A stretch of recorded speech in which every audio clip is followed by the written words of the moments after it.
So, again, when I was selling this stuff, I seen the effects it had on people. And they used to be like nearly in a brawl to get this stuff. Women and men. You know, I was really shocked how women was all in for this stuff. But they was bananas about it. Same as dudes, some of them worse than dudes. So I was seeing the effects of this stuff. And again, the lust, you're lusting when you're watching this stuff. Same thing these dudes doing there at the strip club. You're lusting. And this stuff leads to fornication. You got husband and wife who say, it's okay if we watch this. We're husband and wife. But no, y'all still are lusting after the people on the screen. Still lusting after them. It's no good. So, we supposed to,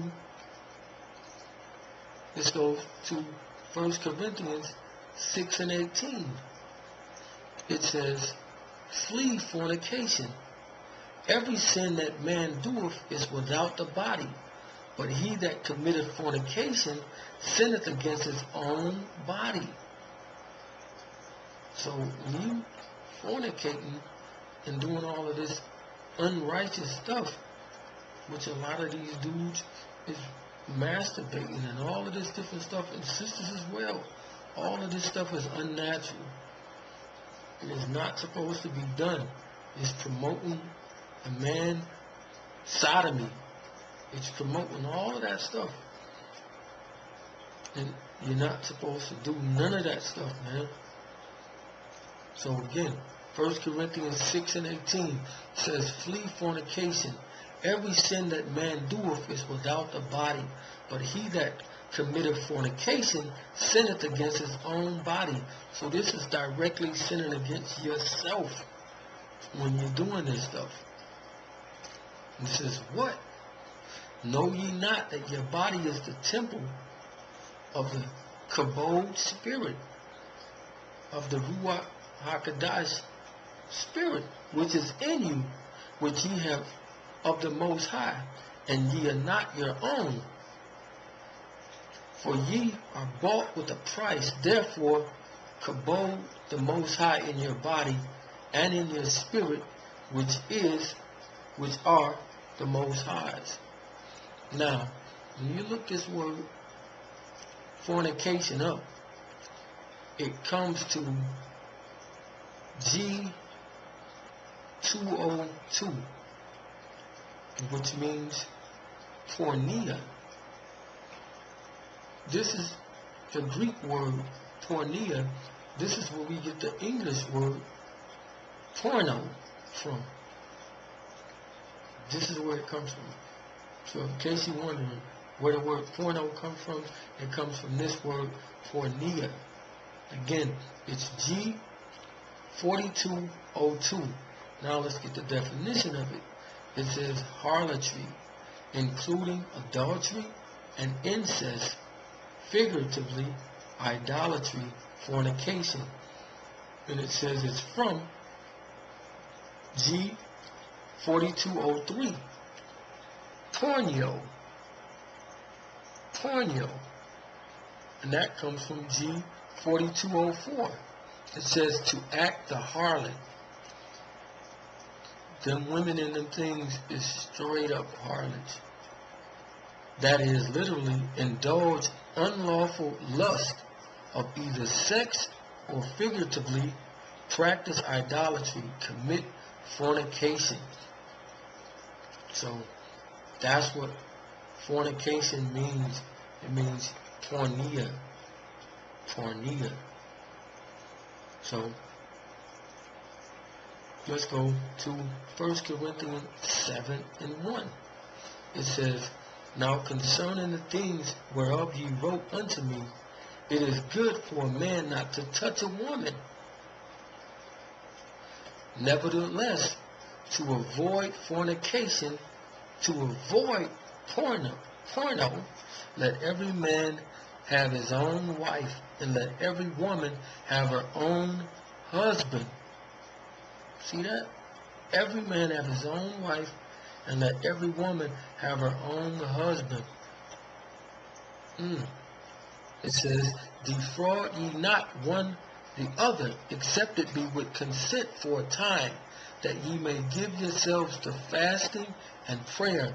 So it's letting you know, don't defraud her when she's ready, and she don't defraud him when he's ready. But if he getting a fast, he fasting and trying to get some understanding with the scriptures, she shouldn't pressure him and be like, yo, or he shouldn't pressure her.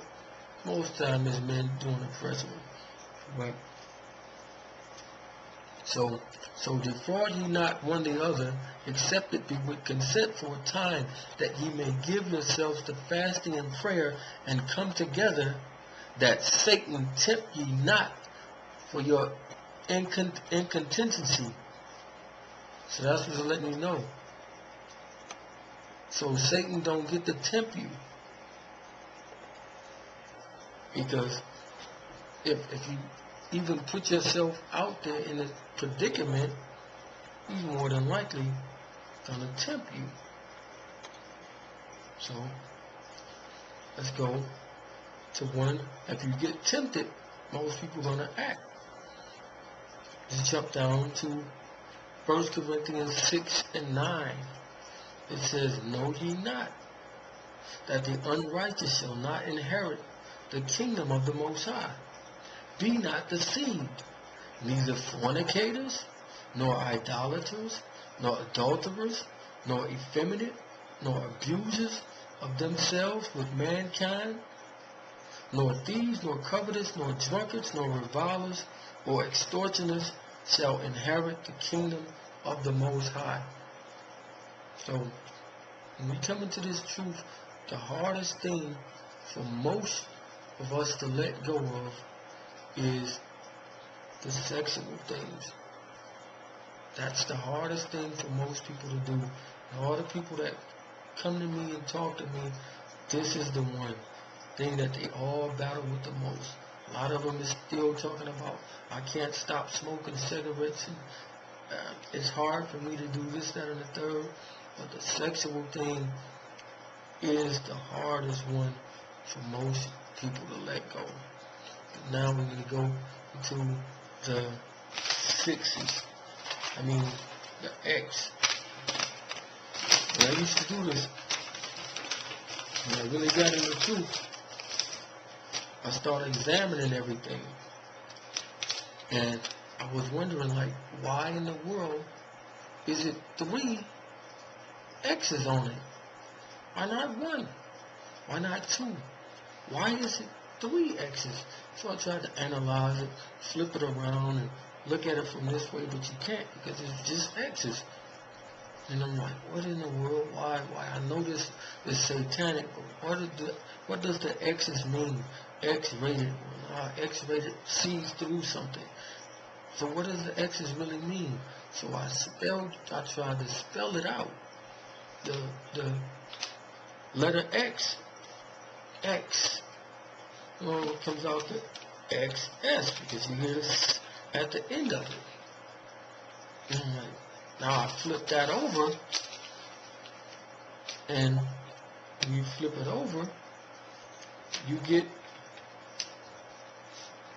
and you add the I in between it, you get 666. So when you look at it, the X's, you have it like X, X, X.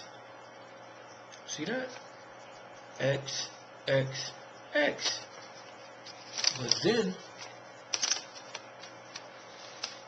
when you flip it over, you get 6, 6, 6. So, the whole time, Hasatan has put his mark on it directly in your face. Directly right there. But nobody notices. You just think it's there. But that's what the X's are. It's the 666. But just backwards. That's what Satan